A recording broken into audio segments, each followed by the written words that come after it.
తాకట్లో ఉన్న బంగారాన్ని విడిపించి ఆ రోజున మార్కెట్ ధర కట్టి మిగిలిన డబ్బును మీకు అందిస్తుంది కొమ్మూరి గోల్డ్.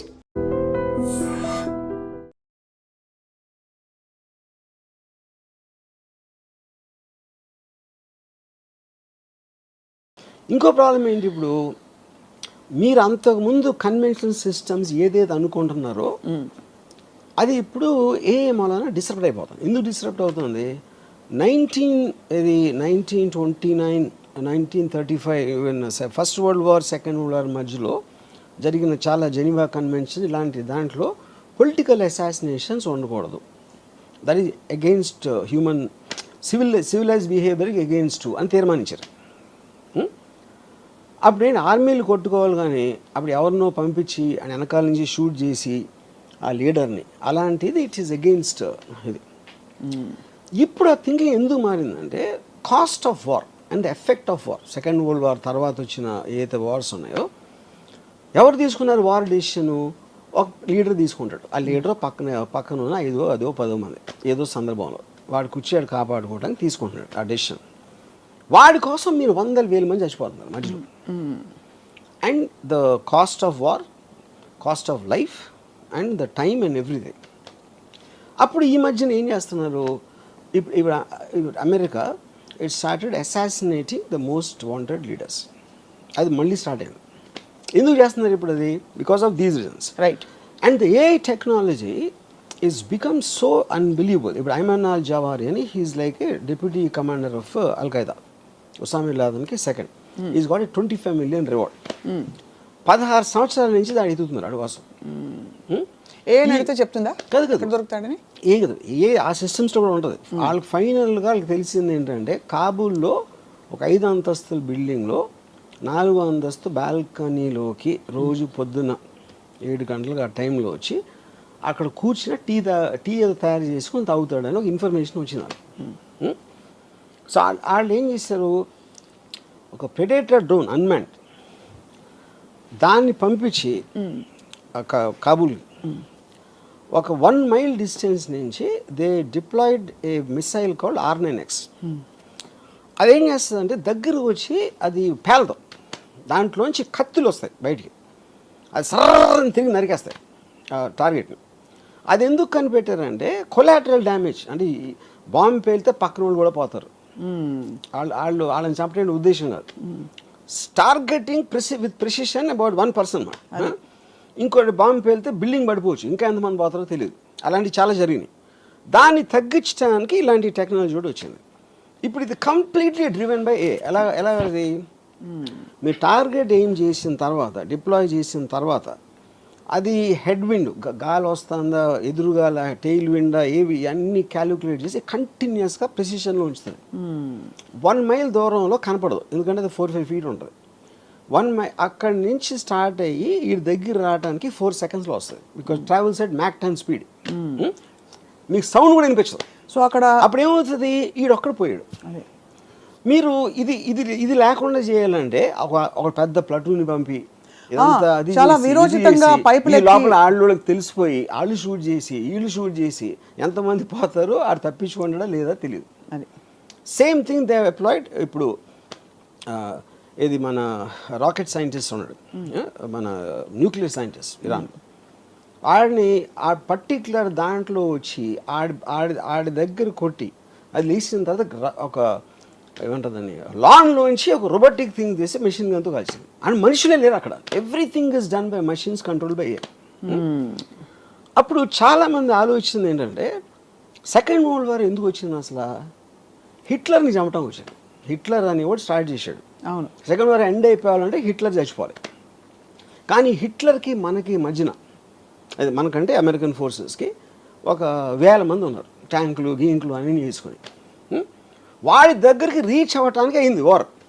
ఇప్పుడు ఆడికి వాషింగ్టన్లో కూర్చున్నాడు, ఒక బటన్ నొక్కితే ఈ డ్రోన్ గీనో వచ్చి సపక్కని లేపేస్తే ఇంకా సెకండ్ వార్ ఎట్లా ఉంటుంది? అవును, కరెక్ట్. ఇప్పుడు రేపు పొద్దున మనకి ఇంకో కంట్రీకి వార్ వచ్చింది సపోజ్.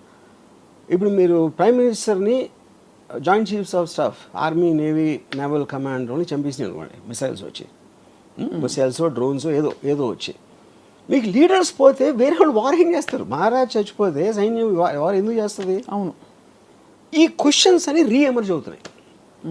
ఎందుకంటే మీ న్యాచురల్ ఇన్స్టింక్ట్లో లీడర్ని చంపితే అయిపోతుంది కదా అంటే లీడర్ని అసాసినేట్ చేయకూడదనే మారల్ కోడ్ నుంచి ఈ మొత్తం కాస్ట్ ఆఫ్ వార్ క్యాలిక్యులేట్ చేసి కొత్త మోడల్స్ ఆఫ్ వార్ మొత్తం అంతా కలిసి మనం కేవలం ఎవడో తీసుకొని వాడిని టార్గెట్ చేద్దాం. 20 సంవత్సరాలు ఆఫ్ఘనిస్తాన్లో వార్ జరిగింది. ఫైనల్గా ఇచ్చేసారు, తాలిబాన్ మళ్ళీ వచ్చేసారు. $4 trillion ఖర్చింది అమెరికాకి. ఇప్పుడు ఆడ ఫస్ట్ నుంచి ఆడ ఆఫ్ఘనిస్తాన్ దాని చావుని మనకి ఉసామా బిన్ లాదెన్ ఒక్కడే చంపాలి అంటే మీకు కాస్ట్ టైం ఎఫర్ట్ ఎంత తగ్గిపోతుంది? ఖచ్చితంగా తగ్గేది. అండ్ అప్పుడు వాళ్ళు ఏమంటారు, $25 million కాకపోతే $100 million ఇస్తాం ఆయన పట్టుకుంటే. అప్పుడు వాడి చుట్టూ ఉన్న వాళ్ళు శత్రు అంటే targeted assassination killing plans is the future rather than war. అయితే థర్డ్ వరల్డ్ వార్ వస్తుంది. ఇవన్నీ ఇప్పుడు మన బంగ్లాదేశ్ ఏదైనా అవ్వచ్చు. నా పాయింట్ థర్డ్ వరల్డ్ వార్ రావడానికి ఎవడో పెచ్చోడో ఒక న్యూక్లియర్ బటన్ నొక్కేంటే అయిపోతుంది. ఆడు పిచ్చోడు మనం అనుకున్నాం, ఆడుకున్న యూజువల్ వేరే అవ్వచ్చు ఏదో.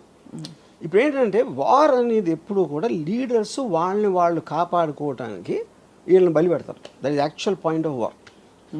ఇప్పుడు అంటే ఒక ఉదాహరణకు ఒక క్వశ్చన్ అడుగుతాను. ఇప్పుడు మనందరూ ఒక యావరేజ్ జీతం ఏదో ఉందనుకోండి, సపోజ్ వాట్ ఎవర్ మన క్వాలిటీ ఆఫ్ లైఫ్ ఉంది. అమెరికా వచ్చి టేక్ ఓవర్ చేసి మీ జీతాన్ని 3 రెట్లు పెంచుతుంది, మీకు మంచి కార్లు ఇస్తుంది అని చెప్పింది అనుకోండి. అప్పుడు మనం ఏం చేస్తాం, అరే ఇండియా భారత్ మహాన్ అంటామా? I'm not sure about that. ఎందుకంటే మనం చాలామంది గంతులు వేసుకుంటూ వెళ్తాం కదా అమెరికాకి. అమెరికాకి ఇక్కడ రాకుండా ఉండి అమెరికా ఇస్ బెటర్ అని మీరు అమెరికా పాలనలో మీరు ఉన్నప్పుడు ఇక్కడ అమెరికా పాలన ఉంటే మీ ప్రాబ్లం ఏంటి? అది కేవలం మన ఈగో అని మన ప్రోగ్రామ్ చేసిన విషయం యూనో. సో అప్పుడు దాన్ని బట్టి ఉన్న తీరులో నేను చెప్తున్నాను ఇప్పుడు. సో బేసిక్గా ఎవడైతే పైన ఉన్నాడో వాడిని కాపాడుకోవడానికి వార్ వస్తుంది. అది నా ఫండమెంటల్ థింగ్. ఏఐ వస్తే ఇప్పుడు పాకిస్తాన్ ఇండియాకి వస్తే సప్న రాము వాళ్ళు తీసుకోలేదు కదా డిసిషన్. అది మన పక్కింటి వాళ్ళు తీసుకో, ఎదురింటి వాళ్ళు తీసుకో, మనకి తెలిసి ఎవరు తీసుకున్నారు? ఢిల్లీలో ఉన్న 10 మంది తీసుకున్నారు. అవును, మన దేశాన్ని తీసుకెళ్ళిపోతున్నారని మనలో ఒక ఇది చేసి. కానీ ఆ దేశం బెటర్ అవుతే అప్పుడు ఎందుకు వార్ చేస్తారు మీరు? మీరు ఎవరితో ఫైట్ చేసినా మీ దగ్గర ఉన్నది ఏదో పోతుందేమో అనే భయంతో చేస్తారు. లేకపోతే అవతలని ఆక్రమించేసుకుని మనం దొబ్బేద్దాం అని దాంతో చూస్తారు. ఈ రెండే ఉంటాయి. కాన్ఫ్లిక్ట్ అనేది అక్కడ ఉండేది. కరెక్ట్. 99% ఆఫ్ ద పీపుల్ వాళ్ళు ఉంటే వాళ్ళ బతుకులు వాళ్ళు బతుకుతారు. They don't even know what's happening. వాళ్ళు చెప్పేవారు కూడా తెలియదు వాళ్ళకి రీజన్ రైట్ ఎక్కడ ఉంది. సో ఈ కాంట్రాక్ట్స్ అన్నిటిలోని ఒకటి ఏఐకున్న ఇంటెలిజెన్స్ అది అందరికీ ఇస్తుంది. అది ప్రాబ్లం.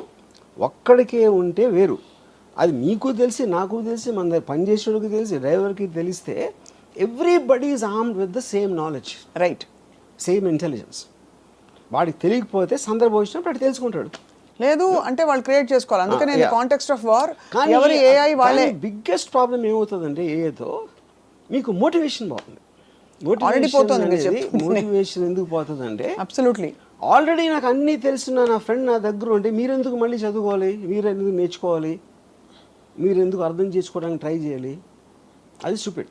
మోటివేషన్ అంటే ఆఫ్ కోర్స్ క్యాలిక్యులేటర్స్ తర్వాత 2 4 అది క్వశ్చన్ కాదు. మోటివేషన్ అనేది ఒక మనిషికి ఎందుకు ఉపయోగం? మోటివేషన్తోనే తను కష్టపడతాడు. తను ఏదో ఇంకొక పెద్ద ఒక రీచ్ అవ్వటానికి ట్రై చేస్తాడు.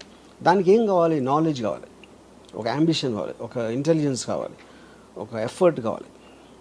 ఇవన్నీ వేరే వాళ్ళు చేసి మనకన్నా బెటర్గా చేస్తున్నప్పుడు, ఇప్పుడు నేను సపోజ్ డైరెక్టర్ అవ్వను అనుకోండి, నేను ఉన్న డైరెక్టర్ కన్నా నేను బెటర్గా తీస్తాను అని అన్నప్పుడే నాకు మోటివేషన్ వస్తుంది.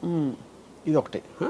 లేదా నేను రేస్ ఉన్నాను, రన్నింగ్ రేస్లో ఉన్నప్పుడు 10 మంది పరిగెడతామంటే నాకన్నా ఫాస్ట్గా పరిగెట్టేవాడు ఒక 10 అడుగులు నాకన్నా ముందు ఉన్నాడు. అవును, 10 అడుగులు దూరం ఉన్నప్పుడు ఎలాగైనా అందుకోవాలని ఇంకా నేను కష్టపడి ఇంకా పరిగెడతాను.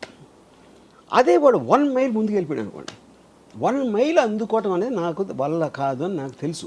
అప్పుడు అయిపోతాను. అప్పుడు ఆ కాంటెస్ట్ ఏమవుతుందంటే మోటివేషన్ లేనప్పుడు మీరు చదువుకోవటం, నాలెడ్జ్ సంపాదించడం, ఒక అంబిషన్ ఉండటం అనే వాటికి మీనింగ్ ఉండదు. అప్పుడు ఏంటి, స్లోగా మనం మళ్ళీ ఆది మానవులు అయిపోతాం. ఆది మానవుడి నుంచి మనం మోటివేషన్తో వచ్చాం ఇంతవరకు. అది రివర్స్ ప్రాసెస్లో అవుతుంది ఎప్పుడైతే మోటివేషన్ పోయిందో. ఎందుకు రివర్స్ ఎందుకోవాలి, అక్కడే ఉండొచ్చు కదా. ఎందుకు అది అంటే అక్కడే ఉంటాం అంటే అక్కడే ఉన్నప్పుడు ఆడ వెళ్ళిపోతే అదే కదా డిస్టెన్స్ అదే ఉంటుంది కదా. ఓ డిస్టెన్స్ వైజ్ distance బట్టి. So okay. అప్పుడేంటి అది రీచ్ అయిన స్టేజ్తో కంపేర్ చేస్తే మనం ఇప్పుడు ఆది మానవులు ఏమైనా ఉంటాం, మనం ఆ స్టేజ్లో ఉంటాం. అది నేను చెప్పేది. మనం ఉన్నప్పుడు ఆది మానవులుగా మనల్ని ఏ ఇసుకు రారా అని చెప్పి ఛాలెంజ్ చేసే ఏ లేదు. ఇప్పుడు ఉంది కాబట్టి మనం గ్యాప్ పెరిగిపోతుంది. అప్పుడు ఏమీ లేదు కదా. అప్పుడు పాయింట్ ఆఫ్ రెఫరెన్స్ ఏఐకి మనం ఇర్రిలవెంట్. మనం ఉన్నా లేకపోయినా అది సెన్షియంట్ అయినప్పుడు వీ బికమ్ ఇర్రిలవెంట్. మనకి ఏ sir irrelevant. Correct. But I'm saying for us to evolve from real ఆది మానవ time what was our motivation. గుర్రపు స్వారీలు చేసినప్పుడు గుర్రాలు ఇంపార్టెంట్. కార్లు వచ్చినప్పుడు గుర్రాలు ఎందుకు ఇంపార్టెంట్ అవుతాయి? కరెక్ట్. అది ఎగ్జాక్ట్లీ ద ప్రాసెస్. అసలు గుర్రాలని వాడచ్చు అనే అవసరం ఉంది కాబట్టి గుర్రాలని వాడడం మొదలుపెట్టి గుర్రపు స్వారీ అని ఒక తయారైంది. వెన్ వీ వర్ ఆది మానవ్స్ we didn't have any point of reference. ఒక బ్లాంక్ క్యాన్వాస్ మీద మనం చేసుకుంటూ పోయి ఇంత డివాల్వ్ అయ్యాం. ఇప్పుడు ఏంటి, మనకు పాయింట్ ఆఫ్ రెఫరెన్స్ మనం తరుముతున్న ఒక కాలం ఉంది కాల్డ్ ఏఐ. సో దాని రెఫరెన్స్ తో మన అసలు పట్టించుకోవట్లేదు. అదే దట్స్ ఎ డిఫరెన్స్ అంటున్నా. యా బట్ మనం తరం పడుతున్నాం because we want to catch up at least as a respiration. తరం పడతాం, మనం వెనక పడతాను. తరం పట్ల అది వెనకాల వస్తూ ఉంటే తరం పట్టం. అది మిమ్మల్ని పట్టించుకోవడం ముందుకు వెళ్ళిపోతే మనం అప్పుడు వెనక పట్టం. Point noted sir. My whole point is అప్పుడు అబ్సల్యూట్ ఎవల్యూషన్, ఇప్పుడు relative. Everything is relative. Need